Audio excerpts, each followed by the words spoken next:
진짜 사랑하고 축복합니다. 예. 우리가 흔히 선지자라고 하면 여러분 어떤 생각이 듭니까?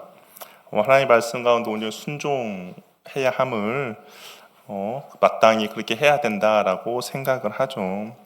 선지자라면 당연히 그래야 합니다. 만약 선지자가 특별한 고민도 없고 갈등도 없이 불순종한다라는 것은 우리가 상상조차 할 수도 없죠. 그런데 오늘 요나서를 읽어보면 요나는 믿기 어려운 일을 이제 버리고 있는 것을 보게 됩니다.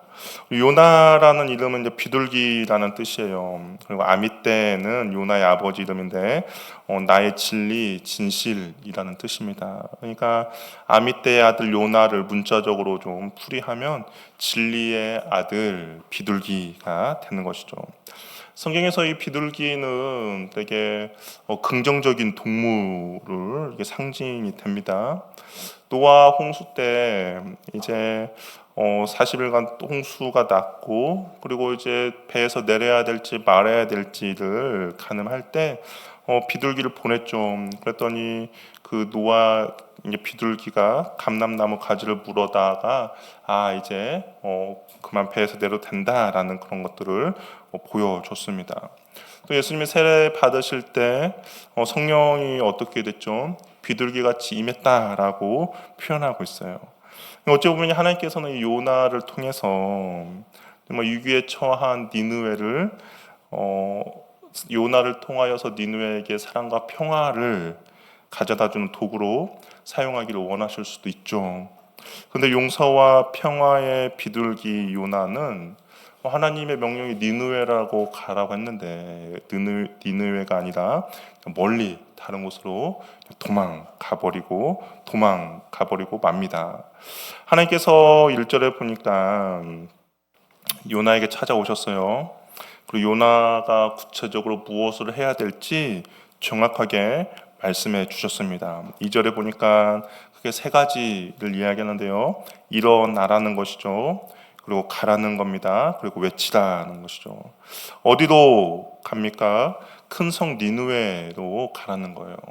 그래서 무엇을 외칩니까? 너의 죄가 하나님 앞에 상달되었다라는 것을 이야기하라는 겁니다. 그러니까 니느웨가 죄들이 축적되고 근데 하나님이 도저히 참을 수 없을 정도로 죄가 꽉 차게 된 것이죠. 그래서 그것을 회개하지 않으면 심판이 임하게 될 것이다라는 것을 외치라고 이야기를 한 것이죠. 그러면 이제 하나님의 선지자라면 어떻게 합니까? 이해하고 니느웨로 가면 순종하면 됩니다. 근데 요나 입장에서 선뜻 순종이 안 되는 거예요. 보니까 일어는 났어요. 3절에 보니까 일어났습니다. 근데 일어난 이유가 니느웨로 가기 위해서 일어난 것이 아니라 여호와의 낯을 피하기 위해서 일어났다라고 되어 있습니다. 그리고 다시스로 도망하기 위해서 욥바로 내려갑니다. 요나는 우리는 불순종 선지자라고 생각하죠. 아마 선지자들 중에서 하나님의 말을 징그럽게 듣지 않는 그런 요나구나라고 생각이 듭니다. 그런데 요나가 우리들한테 그렇게 무시당할 만한 짬밥의 선지자가 아니라는 거예요. 성경을 보면 요나도 나름대로의 그 시대에 큰 획을 그었던 선지자였습니다. 왜냐하면 요나서를 보면 어느 선지자 누구도 하나님과 이렇게 대화했던 선지자가 없어요. 특별히 사장을 보면 어떻습니까? 하나님과 대화를 하죠. 싸우면서도 하나님 앞에서 신경질도 냅니다. 하나님과 그만큼 친밀함이 있었다라는 것을 우리가 엿볼 수 있죠. 어떤 선지자가 하나님 앞에서 짜증도 내고 신경질을 내는 선지자 없습니다. 아마 급으로 말한다면 모세급이지 않나라는 생각이 들어요. 모세도 어떻게 해요? 좀 불평과 불만이 있으면 하나님 앞에 좀 대들고 자신의 불평을 이야기했죠. 근데 성경에서는 모세를 뭐라고 표현합니까? 얼굴과 얼굴을 대면한 것처럼 하나님과 대화했다라고 되죠. 아마 요나도 그 급입니다. 그리고 또 요나는 북이스라엘에서 되게 유명한 선지자였어요. 강력한 선지자였습니다. 우리 열왕기하 14장 25절 말씀 한번 볼까요? 열왕기하 14장 25절 말씀, 여기도 요나가 등장하는데요. 그럼 같이 읽어보도록 하겠습니다. 시작.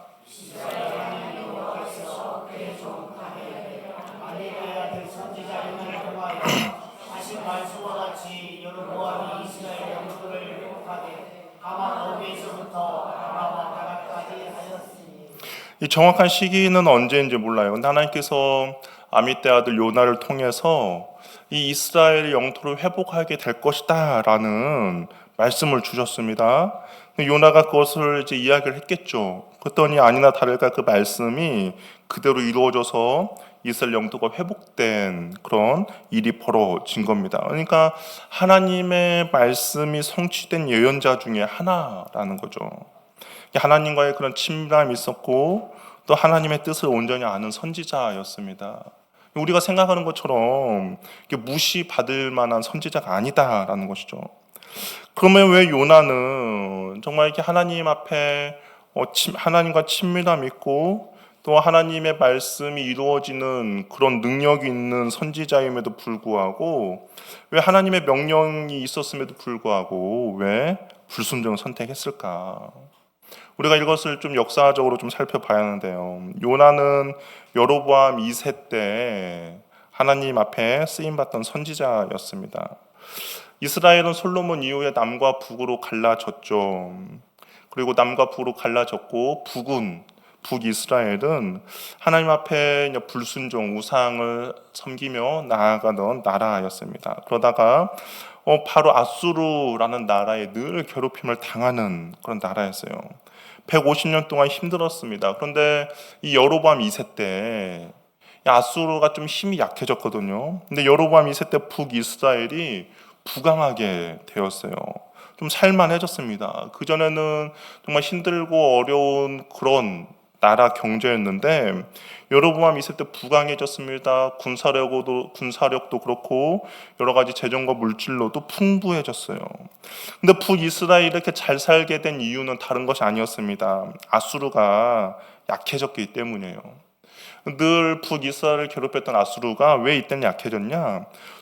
주변의 다른 나라들로 인하여서 계속적으로 아수르가 침공을 받았어요. 전쟁을 했는데 계속 패하게 된 겁니다. 그러니까 전쟁에서 계속 패하게 되면 어쩔 수 없이 힘이 약해지죠. 그래서 이 아수르가 힘이 약해진 틈을 타서 북이스라엘이 부강하게 된 겁니다. 그러면 가만히 있으면 이 아수르는 어떻게 되겠습니까? 가만히 있으면 아수르는 이제 망하는 거죠.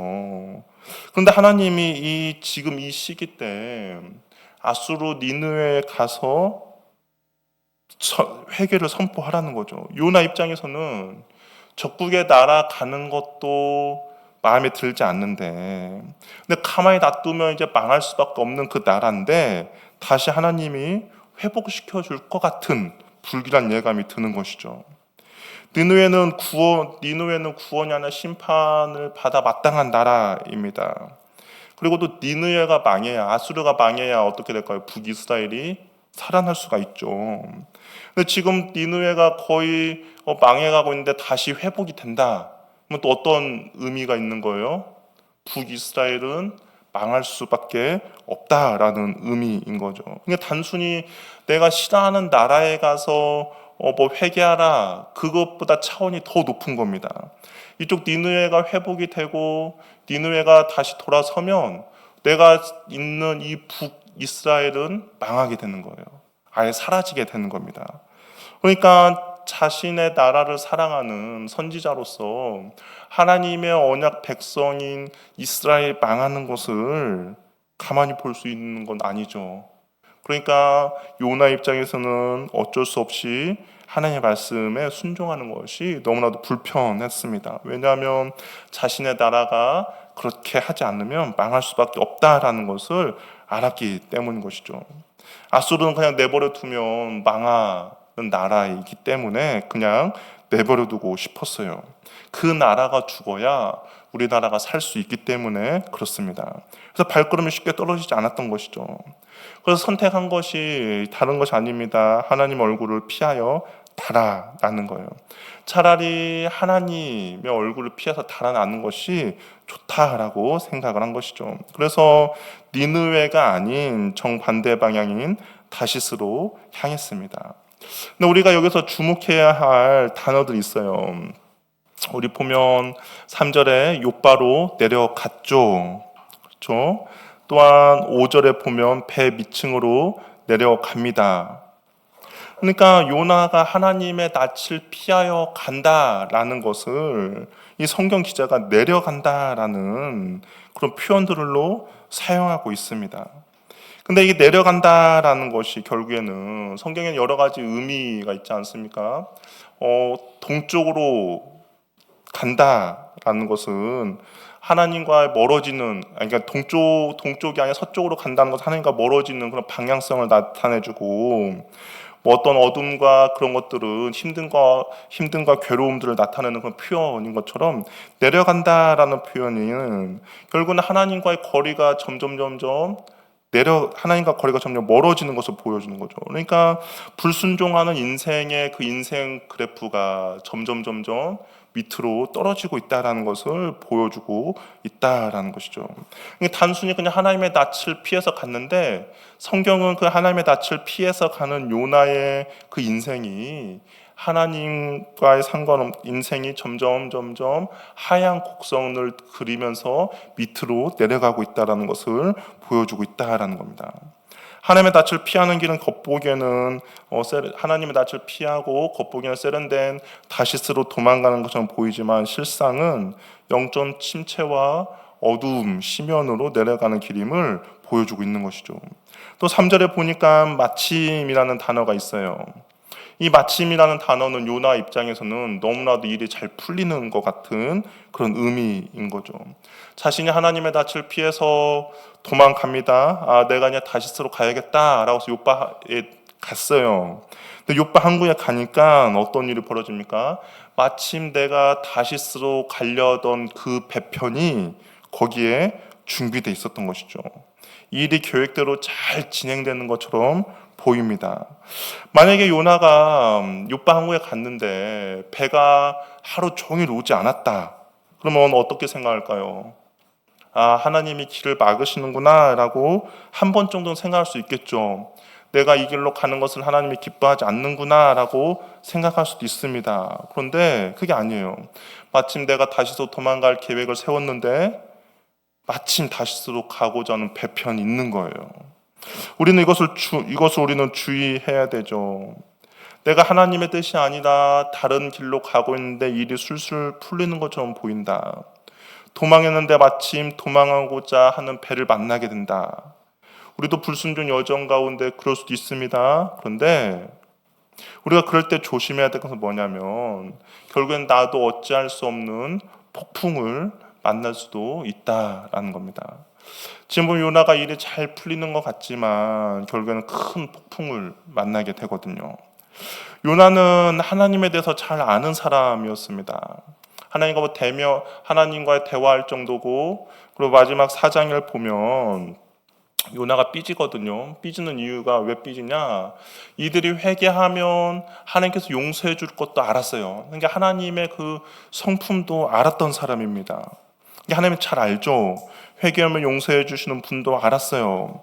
근데 요나는 왜 하나님의 얼굴을 피할 수 있다라고 생각을 했을까? 하나님을 잘 아는데. 우리 시편 139편만 봐도, 우리 시편 139편 한번 볼까요? 시편 139편, 우리 성경을 찾으셔야 합니다. 시편 139편 7절 그리고 9절 10절 우리 한번 같이 읽어보도록 하겠습니다. 시편 139편 7절 9절 10절 말씀 우리 한번 같이 찾았으면 한번 읽어보도록 하겠습니다. 시작. 내가 주의 영을 떠나 어디로 가며 주의 앞에서 어디로 피하리까? 9절 읽을게요. 내가 새벽 날개를 치며 바다 끝에 가서 거주할지라도 거기서도 주의 손이 나를 인도하시며 주의 오른손이 나를 붙드시리다. 그러니까 하나님께서는 이런 분다는 거 요나도 알았죠. 그래도 불구하고 그는 왜 하나님의 낯을 피하려 도망갔을까? 하나님이 안 계신 곳이 없다 할 정도 아는데 왜 요나는 하나님의 얼굴을 피하며 일어났는가? 그래서 우리가 좀 심각하게 봐야 될 것은 불순종을 결심했을 때 모든 인간이 그렇습니다. 하나님을 향한 영적 지각이 어두워진다라는 거예요. 그러면서 하나님의 뜻에 반대하는 행동을 하면서도 그것이 얼마나 심각한지를 깨닫지 못하게 되는 것이죠. 그러면서 그의 삶은 철저하게 아래로 추락하고 만다라는 겁니다. 하나님의 뜻이 있고 그 뜻에 불순종하기로 결단하는 그 순간 여호와 하나님을 피하여 도망치기로 결단해 버리는 그 순간 우리의 영적 지각력은 떨어진다라는 겁니다. 우리가 인간이 죄 가운데 사로잡혀 있을 때 어떤 탐심과 탐욕과 욕망에 사로잡힐 때 마찬가지예요. 우리가 지금 생각하면 도둑질하는 거 어떻습니까? 당연히 위험 안 되죠. 도둑질하는 거 당연히 안 된다라고 평상시에는 우리가 그렇게 생각을 해요. 근데 사람들이 어떻습니까? 욕망이 한번 싹 내 마음 가운데 욕망이 사로잡힙니다. 알 수 없는 탐심이 나를 붙잡아요. 알 수 없는 정욕이 내 마음 가운데 가득 찹니다. 그러면 도둑질하면 안 된다는 걸 알면서도 어떻게 합니까? 도둑질하는 거죠. 우리 뇌물 받는 것도 마찬가지죠. 우리가 지금 생각할 때 뇌물 받으면 안 되죠. 당연히 안 됩니다. 그 액수를 떠나서 안 돼요. 그런데 많은 뇌물이 내 앞에 왔을 때 보면 안 된다는 것을 알매도 불구하고 그것을 보면서 내 안에 어떤 욕망이 나를 사로잡게 됩니다. 욕심이 듭니다. 그럼 어떻게 합니까? 그걸 받는 거죠. 분명히 받으면 안 된다는 걸 알면서도 받게 돼요. 이것이 영적 지각이 순간적으로 어두워지는 거죠. 요나도 마찬가지예요. 하나님이 어떤 분인지 알았어요. 하나님의 성품도 압니다. 그럼에도 불구하고 내가 주님의 말씀 가운데 불순종해야겠다는 그 불순종을 결심한 순간 그의 영적 지각이 어두워져요. 그러면서 하나님의 선지자의 모습으로 전혀 찾아볼 수 없게 됩니다. 한순간임을 꼭 기억하시기 바라요. 나도 요나처럼 될 수도 있다라는 겁니다. 앞에서 말한 것처럼 요나는 무시받을 만한 선지자가 아니다라는 거죠. 그럼에도 불구하고 그 영적 지각력이 무뎌지니까 하나님과 전혀 상관없는 일들을 함에도 전혀 마음의 거리낌이 없이 나아간다라는 겁니다. 한때 열심히 신앙생활을 했더라도 불순종하면 한순간이라는 거죠. 요나는 배 가장 밑에 내려가서 깊은 잠에 빠져 있습니다. 근데 그 위에는 이제 어떻게 됩니까? 난리가 났어요. 하나님께서 큰 바람을 보냈습니다. 큰 폭풍을 만나게 해요. 성경에 보니까 배가 부서질 정도로 파손될 정도라고 이야기합니다. 그럼에도 불구하고 요나는 깊은 배 밑창에서 여전히 자고 있는 거죠. 사공도는 두려워해서 각각의 신을 부르고 난리가 납니다. 물건도 바다에 던졌어요. 그런데 요나는 여전히 깊이 자고 있습니다. 그런데 선장이 요나에게 와서 이렇게 이야기합니다. 우리 6절 말씀을 한번 읽어볼까요? 6절 한번 읽어보겠습니다. 시작.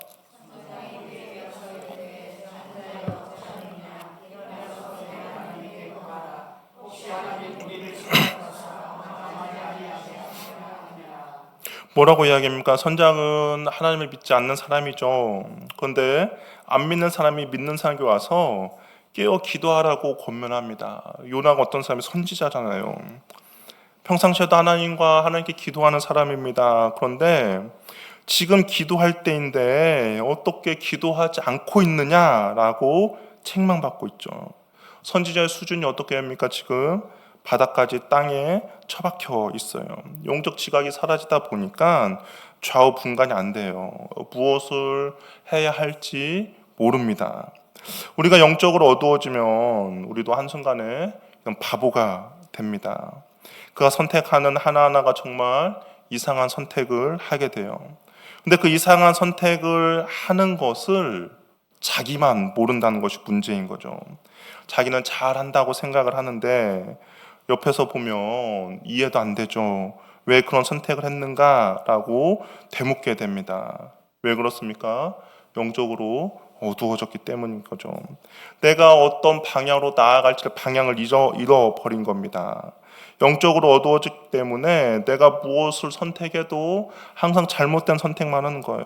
나의 욕망과 욕심을 따른 선택만 하게 됩니다. 그러다 보니까 잘못된 길로 가고 잘못된 곳에 멈추게 되고 잘못된 일을 만나게 되는 것이죠. 옆에서 틀리다 이야기를 해도 전혀 들리지 않습니다. 내가 선택한 것이 맞다라고 고집하게 되는 것이죠. 그리고 이 고집을 계속 주장하다 보면 어떤 일이 벌어집니까? 나도 힘들 뿐만 아니라 주변에 있는 내 옆에 있는 사람들까지도 힘들고 망하게 되는 것이죠. 한때 위대한 영적 지도자였는데 정말 국가의 그런 흥망성쇠를 예언하는 선지자였는데 하나님 앞에 불순종함으로 영적인 지각이 무뎌져서 정말 바보 같은 선택을 하고 끝없이 추락하여 있는 한 사람을 보게 됩니다. 혹시 우리 주변의 요나와 같이 선택한 이들을 본 적이 있습니까? 하나님을 잘 믿는 것 같은데 정말 신앙이 좋은 것 같은데 어느 순간 영적으로 굉장히 어두워져서 그가 하는 모든 선택 하나하나가 이상하고 끝까지 고집하다 망한 인생 본 적 있지 않습니까? 자주 보죠. 우리 주변에 있는 많은 목사님들도 있지 않습니까? 또 많은 장로님들도 있지 않습니까?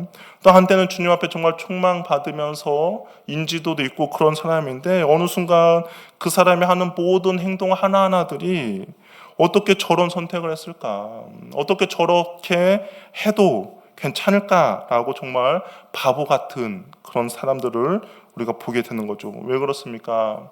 한때는 주님 앞에 정말 열심과 헌신과 수고가 있었지만 그 마음 가운데 주님에 대한 불순종 그리고 그 마음 가운데 탐심과 탐욕과 욕망이 사로잡히면 그럴 수밖에 없다라는 것이죠. 불순종이 계속 머물다 보면 이런 인생을 살아가게 됩니다.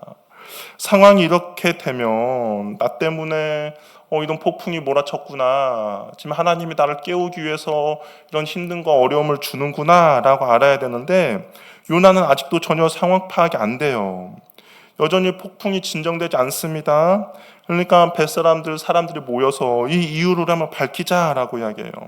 재앙이 누구 때문에 일어났는지 제비를 뽑아보자라고 합니다. 그러면 만약에 여러분들 요나라면 제비 뽑기 전에 혹시 나 때문에 그런가? 라고 한번 생각해 볼 수 있지 않습니까? 그럼에도 불구하고 요나는 침묵합니다. 아무 말도 안 해요. 제비를 뽑자 해도 뽑을 때까지 가만히 있습니다. 결국에는 그 자신이 제비를 뽑고 나서야 이야기를 하는 거예요. 사람이 물어봅니다. 왜 그러냐라고 하니까 우리 9절 말씀 한번 읽어볼까요? 9절 읽어보겠습니다. 시작.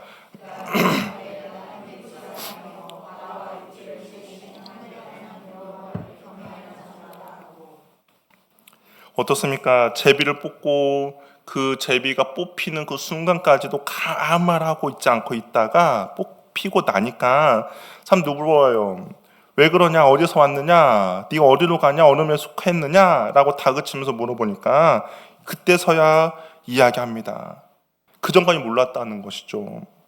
그러면서 요나는 하나님이 어떤 분인지 알았어요. 여기도 보면 아시겠죠. 하나님, 왜 요나가 하나님에 대한 지식을 갖고 있었는지 아는 것처럼 바다와 육지를 지으신 하늘의 하나님 여호와를 경외하는 자도다 이야기합니다. 하나님에 대해서 요나가 전혀 모르는 것이 아니에요. 온 우주를 창조하신 분을 알았습니다. 그러면 지금 이 폭풍과 힘든과 어려움도 왜 일어나는지 알죠. 머리로는 창조주 하나님을 알았지만 그의 가슴으로는 그분의 통치를 거부하는 것이죠. 하나님에 대해 아는 지식과 우리의 행동의 간격이 좁으면 좁을수록 일치하면 일치할수록 가장 좋습니다. 설령 그렇게 되지 않더라도 그 간격이 좁아지도록 우리는 노력을 해야 돼요. 이 간격이 넓으면 넓을수록 어떻겠습니까? 내 하나님의 아는 지식은 100%예요. 근데 그 아는 지식만큼 내가 행동하는 것은 뭐 1%다, 2%다. 그러면 안 되죠. 내가 하나님을 100% 안다면, 내가 내 삶에서 나타나는 그 행동 또한 100%가 된다면 가장 좋겠지만, 이것이 점점 좁아져야죠. 근데 요나는 어떻습니까? 그렇지 않죠. 하나님에 대한 것은 압니다. 이방 사람들도 하나님에 대해서 몰라요. 근데 요나가 알려주죠. 바다와 육지를 지으신 하늘의 하나님 여호와라고 알려줍니다. 그런데 그의 행동은 전혀 그 하나님과 상관없이 행동하고 있는 것이죠. 그러다 보니까 어떻게 합니까? 그러다 보니까 10절에 이렇게 이야기하죠. 네가 어찌하여 그렇게 행하였느냐라고 책망을 받습니다. 이것이 우리 그리스도인들이 하나님의 말씀 가운데 순종하며 살지 못할 때 세상이 우리를 이렇게 책망한다라는 겁니다. 너 교회 다니면서 왜 그렇게 행동하느냐? 너 하나님을 믿는다면서 너 왜 그렇게 하느냐라고 우리를 책망하게 되는 것이죠. 두 가지가 있는 것 같아요. 신앙생활하면서. 첫 번째는 우리가 하나님의 뜻대로 잘 살지 못하면 네가 어찌하여 그렇게 하느냐라고 책망을 받는 사람이 있는 반면에 어떤 사람은 또 그렇게 이야기했겠죠. 너는 무엇 때문에 네 안에 뭐가 있길래 그렇게 하느냐. 나도 네 안에 있는 그 소망 예수 그리스도를 알기를 원한다라고 이야기하는 두 가지의 종류가 있겠죠.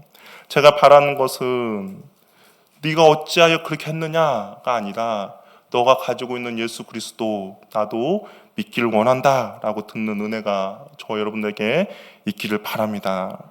이방 사람들 오히려 요나를 걱정하죠. 하나님의 사람을 책망합니다. 부끄러운 일이 발생하게 된 것이죠.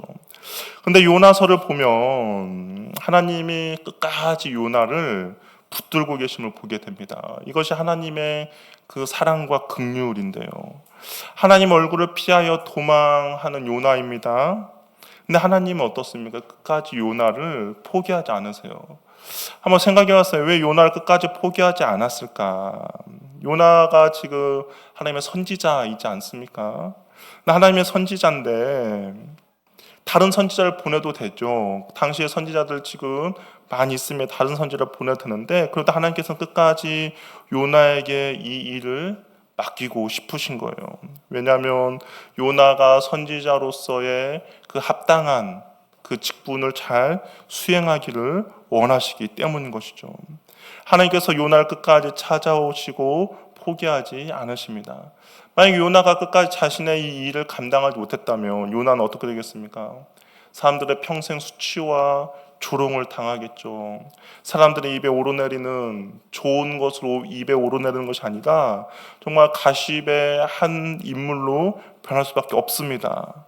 근데 하나님께서는 요나를 그렇게 내버려 두고 싶지 않으신 거예요. 그래서 끝까지 찾아오셔서 하나님께서 요나에게 맡기신 사명을 끝까지 감당케 하기를 원하시는 것이죠. 포기하지 않으셨다라는 겁니다. 하나님 우리가 계속 하락되고 비극의 인생에 머물러 있기를 바라시는 것이 아니라 결국 다시 올리시는 인생으로 나아가도록 우리를 인도해 주시는 것이죠. 우리가 주님 앞에 불순종할 수도 있습니다. 때로는 나의 욕심과 욕망과 정욕에 사로잡혀서 내 인생이 정말 나락에 갈 수도 있어요. 그런데 하나님께서는 그 내 인생이 나락에 간 인생대로 내버려 두면서 평생 사람들의 가십거리에 오르도록 내버려 두시는 것이 아니라 그럼에도 불구하고 나를 다시 일으켜 세우고자 원하시는 분이다라는 겁니다. 우리가 그 주님의 부르심과 인도하신 가운데 항상 믿음으로 반응하는 은혜가 있기를 바랍니다. 주님께서 요나를 찾아오셨어요. 근데 요나가 우리가 읽진 않았지만 쭉 보시면 자신의 잘못을 깨닫습니다. 내가 무엇을 잘못했는지 알아요. 그리고 이 원인과 이유를 알기에 나를 바다에 내던지라라고 권면을 합니다. 자신만이 이 문제를 해결할 수 있다는 것을 깨닫기 때문인 것이죠. 참된 회개하며 다시 주님 앞에 돌아서는 것을 보게 됩니다. 저 여러분의 인생이 요나처럼 깊은 밑바닥에 빠질 수도 있습니다. 정말 바닥까지 내려간 인생이 될 수도 있어요. 그런데 한 가지 꼭 기억할 것은 그럼에도 불구하고 하나님이 여전히 나를 찾아오신다라는 겁니다.